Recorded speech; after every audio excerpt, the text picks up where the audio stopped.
Good morning, students. So, I hope you have understood the basic concepts that was involved in writing the reactions, nucleophilic reactions that we started in this chapter, haloalkanes and haloarenes. The first class of reactions is over now. We are moving on to the second class of reactions, that is known as elimination reaction. In this reaction, in this category of reactions, we just have one reaction in which we do elimination. By elimination, what we mean to say is we are taking a molecule out of the reactants. That is what we mean by elimination. So elimination reaction have got two other names. It is also known as beta elimination and also known as dehydrohalogenation. Dehydrohalogenation. Now see, we will get to understand from the name itself what is the reaction all about. It says it is dehydrohalogenation. That means removal of hydrogen and a halogen. So we take a haloalkane like this and say this is the halogen. If you treat this haloalkane in the presence of alcoholic KOH. Now, I told you already in nucleophilic substitution, we talked about aqueous KOH. In this case, we'll be talking about alcoholic KOH. So, if you treat it with alcoholic KOH, this halogen gets eliminated with this. You take out HX. This bond becomes vacant, so we join in. And it becomes like this. So, you get the major product as alkene. So now what we can see is this carbon has the halogen. So this carbon is alpha carbon. The next carbon would be known as beta carbon, right? So this carbon is beta. That is the reason you are removing a hydrogen from the beta carbon. We call it as beta elimination. So the name beta elimination. Now the next name is dehydrohalogenation. You are taking out one hydrogen and one halogen, taking out of the molecule. So the name is given dehydrohalogenation. So that is the name, why the name is given as this. Now one thing which is very important, in this case both the hydrogen are same. Some of you have a problem in understanding what we mean by primary carbon, what we mean by secondary carbon, what we mean by tertiary carbon. So remember, if your carbon is like this, just a minute. If your carbon is like this, attached to one more carbon and you have halogen. This carbon is attached to two hydrogen and only one carbon will be known as primary carbon. This carbon is primary. If your carbon is like this, that means what? The middle carbon is attached to two more carbons. This carbon is attached to this and this carbon, 2 degree. If I say my carbon atom to which the halogen is attached to 3 degree, 3 carbon. So we call it as tertiary carbon. So this carbon becomes 3 degree. So that is very important because primary, secondary and tertiary will determine the rate of reactivity of these compounds. So that is why it is very important. So now you can see we will be talking about, in this case, this is attached to this carbon 1 degree. This carbon is attached to this carbon 1 degree. So that means you don't have any problem. Take out hydrogen anywhere you like. But the problem will arise if you have a compound like this. Say I have a compound like this. CH3, CH2, C. To this you have attached the halogen, CH3 and this hydrogen. Now you see the halogen, which is alpha carbon.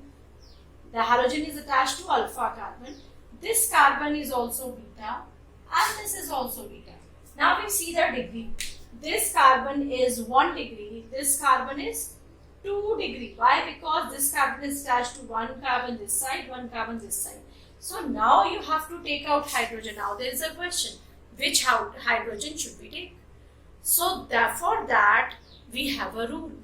If you remember, for adding things, we had a rule known as Markovnikov addition. For taking out, we also have a rule known as Sedgwick's rule. So for this, we have a rule known as Sedgwick's rule. And Sedgwick's rule states that, again, like addition, we always add the negative part to that carbon which is highly substituted. Same way in this case, we will take out hydrogen from that carbon which is highly substituted.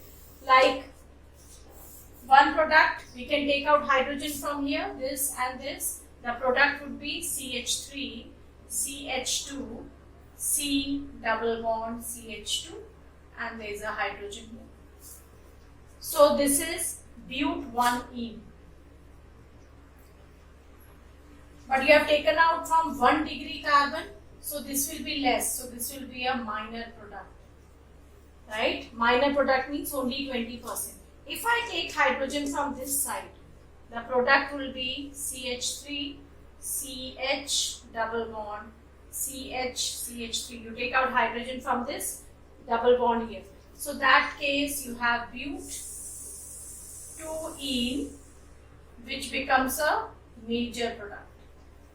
So Sedgwick's rule states that in case you have 2 or more beta hydrogen, you will always prefer that beta hydrogen which comes from a higher degree of carbon.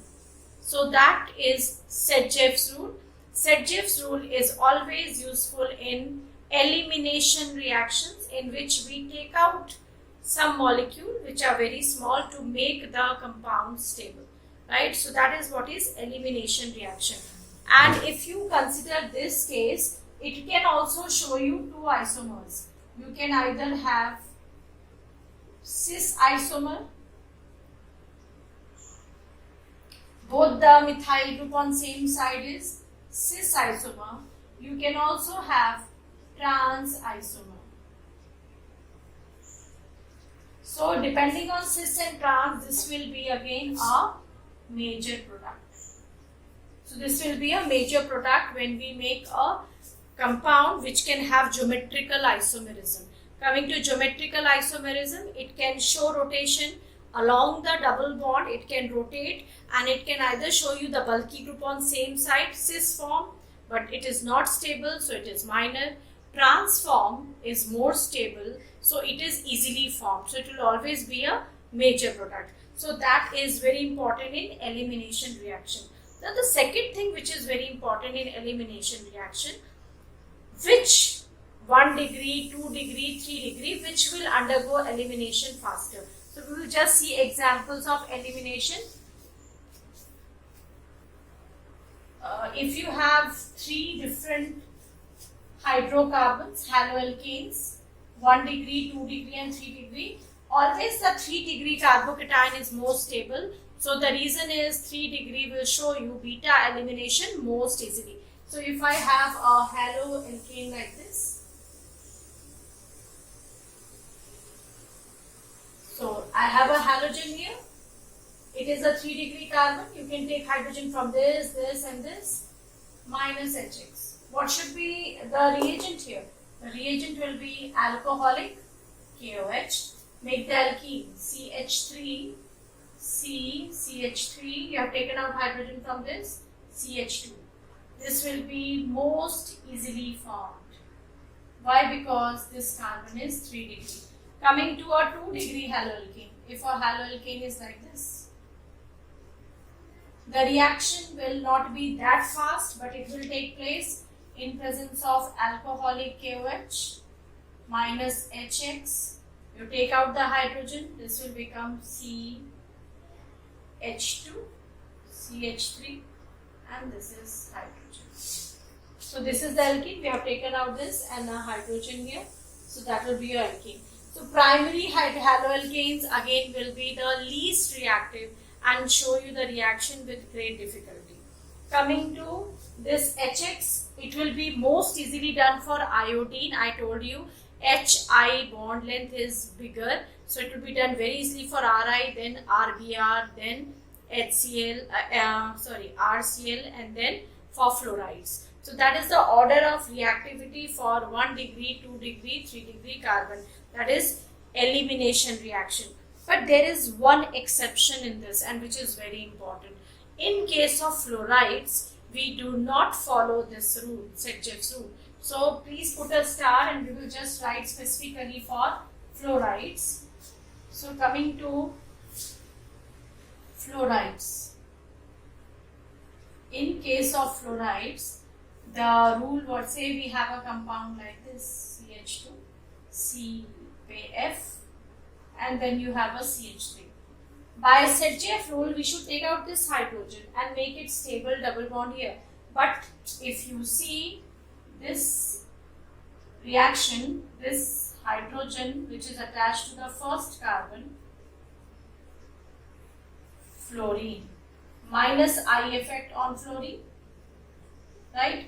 And this is a inductive effect on this. So that means fluorine will pull electron, it will become delta negative, it will pull electron from this will become delta positive.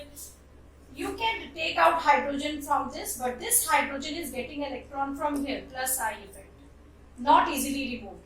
Hydrogen is removed when it will lose its both electrons. So this hydrogen can easily give its electron and go out as hydrogen ion because of the electronegativity of fluorine. And this rule is known as Hofmann rule. So Hofmann rule is just opposite of Sedgwick's rule and is particularly found in the case of fluorides. And the reason being is fluorine is very electronegative. It shows a very strong inductive effect. Due to the reason carbon becomes positive, it takes electron of the hydrogen and releases it as hydrogen ion. Such hydrogen ion which is released like this, they are known as acidic hydrogen. So you can say that this hydrogen which is attached to 1 degree carbon is more acidic than this hydrogen which is attached to 2 degree carbon. So just you will remember, if you come across a fluoride, it will not show you Sedgwick's rule, but instead it will show you Hofmann rule. Otherwise, for chlorides, for bromides, for iodides, whenever you want to do elimination, you want to take out something, two things that you should remember. First, the reagent should be alcoholic KOH for elimination, and the second thing, the 3 degree will always show you better results because it shows the halogen comes out easily and you can take hydrogen from the beta carbon, right? So this is all about elimination reaction. Now come to the third class of reaction, that is reaction with metals. This is the second category of reactions and that is over. So we'll come to the third one. We'll come to the third category of reactions, that is reactions with metals. Very important reaction.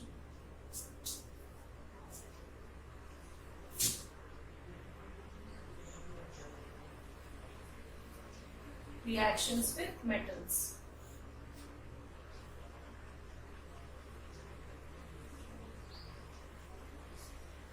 Now see, if you take RX, this is very important, heat it with magnesium ribbon or magnesium ternix in presence of dry ether. It will give you a compound like this, RMgX. Now few things which are very important this compound. This compound has an organic chain and also a metal. So such compounds, they are known as organometallic compounds. They are known as organometallic compounds. So electronegative metal becomes delta positive, this becomes delta negative. So this reaction is very important because you get a negative charge on the carbon atom. That means what? You get a carbon ion. You get a carbon ion. So that is why this class is very important. And it was first discovered in 19th century by a scientist known as Victor Grignard. So that is why the name has been given to this class of compounds. We call it as Grignard reagent.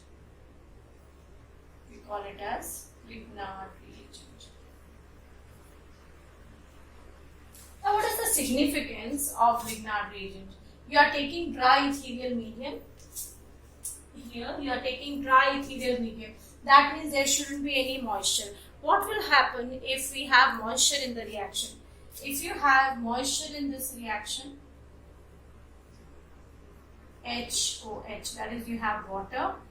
This R being negative will react with H plus. You will get RH plus Mg OH and X. That means we get alkane. And it is quite explosive. So Grignard reagent is always stored in airtight bottles. It cannot be stored, you cannot do the reaction in presence of moisture. The reason being, you will be getting the corresponding alkane rather than getting the compound what you desire. So that is the reason why whenever you write Grignard reagent, the medium will always be dry ether. Very important class of compound, we call it as organometallic compound. So Grignard reagent is very important. Likewise, you can also do the reaction with sodium metal. So this is reaction with metal. This is the first reaction. This is the first reaction with magnesium. If I take 2 molecules of alkyl halide and treat it with sodium metal, it will give you NaX and you will have R joined by R. So you will get again an alkane, but that will be double the number of the original haloalkane. This reaction is known as Wurtz reaction. If you remember, this reaction was in class 11th. So in presence of dry ether, if you treat alkyl halide with sodium metal, you will always get an alkane. But remember, this method is suitable only for even number of carbon atoms. If you take a odd number, 1 carbon this side, 2 carbon this side, instead of getting a pure alkane, you will be getting a mixture of alkanes. That means this can react among itself, this will react among itself, and these two will react. So you will get 3 alkanes, that will be a mixture. So instead of that, we prefer the reaction like this, so that you have even number, 2 carbon this side, 2 carbon this side, 4 carbon this side, 4 carbon this side. So we always prefer this Wurtz reaction for even number of carbon atoms. So this reaction also, in this also haloalkane reacts with a metal. So this comes into the class of reaction with metals of haloalkanes. Coming to the next reaction. These all are in reaction with metals, right? You can also do the reaction with lithium, like CH3, CH2, Br, treated with lithium. You have just exchanged, you get CH3, CH2, Li, lithium, alkyl lithium. So we get lithium, ethyl lithium we'll call it. This is ethyl group and this is lithium. And plus, we will call it as ethyl lithium. Again, this is reaction with metals, and this reaction will always be in presence of dry ether. The next reaction which is important, if you treat it with sodium and lead alloy, so you get something known as, so you have 4 molecules reacting with 4, you get CH3, CH2, whole 4Pb. This is something which is very important, B plus NaBr. Now what is very important, it is tetraethyl and lead. So we call it as TEL. The TEL, the full form is tetraethyl lead. This tetraethyl lead is very important and is used as NT-NOC. Now what is NT-NOC? NT-NOC is used in gas and petroleum. We reduce the knocking property. Knocking property means they have a tendency to knock against the engine and destroy the engine, the gasoline and petroleum. So to reduce that, to reduce the destruction caused by them in the engines of automobiles, NT-NOC is added. So NT-NOC will actually reduce the straight chain knocking on into the engine. So it will reduce the damage that it causes to the engine. So TEL has got a very important use, tetraethyl lead, and I hope you will remember it is used as a NT-NOx. So that is very important, and all these were reactions of haloalkanes. So we came across nucleophilic substitution. I gave you, it is of two types, SN1 and SN2, and then substitution by all the groups that we did, by OH, by ether group, by acid group. They are all basic reactions which will help you further in the conversions. Coming to the second, elimination reaction, we will always get a alkene, and something very important, the reagent is very important. It will always be alcoholic KOH in case of elimination reaction. Coming to the third, reaction with metals. Why this is important? This gives you many important compounds like TEL, and then also Grignard reagent.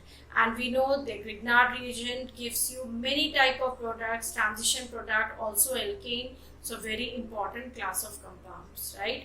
Next, we will be moving on to the reactions of haloarenes. Now, before we move to the reactions of haloarenes, we need to know that what is more reactive. Haloalkane is more reactive or haloarene. So, I discussed with you in the beginning also that haloarene is less reactive, and there are few reasons for that. So, we'll just discuss the reason why haloarenes are lower in reactivity. So that we'll do, and then we'll move on to their reactions, right? So coming on to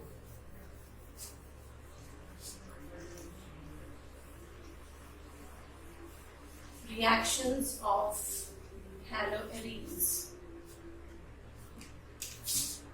Reactivity of haloarenes. I told you haloarenes are less reactive, and the reasons are this. First, they are less reactive due to resonance stabilization first. Now, what is resonance stabilization? I told you that if you have a chlorobenzene structure like this, chlorine has 3 lone pairs. One went like this. You will have a partial double bond and a positive charge here.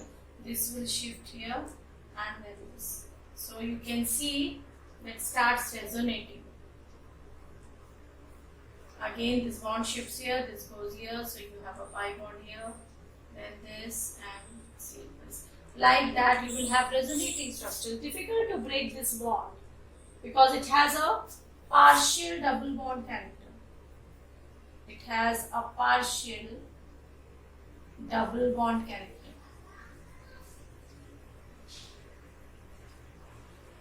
The second thing that is important.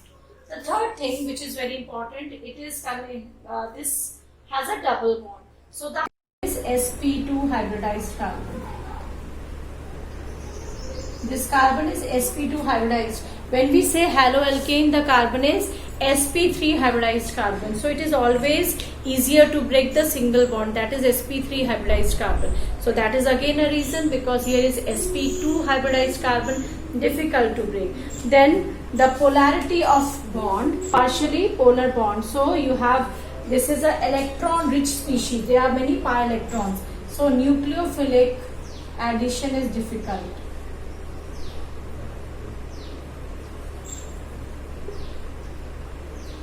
Nucleophilic substitution is difficult.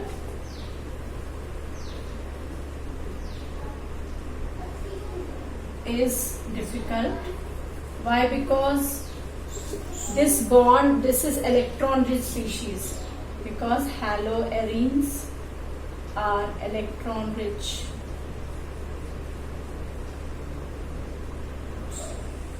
And the last one is, if you take out this, you will be left with a phenyl cation, is very unstable. Phenyl cation. After you take out this, you will be left with C6H5 plus. It is a phenyl cation, is quite unstable. All these reasons, they make the haloarenes lower in reactivity than haloalkanes. That means what? All the classes of reaction that was shown by haloalkanes, you will not find it here. There is only one reaction that is possible, and that is nucleophilic substitution. We call it as Dawes process. So we'll just see to it. Only one reaction. I hope this is okay. First, second, third, fourth, fifth. There are 5 reasons why haloarenes are less reactive than haloalkanes. So the only one reaction of nucleophilic substitution is Dawes process. So nucleophilic substitution in haloarenes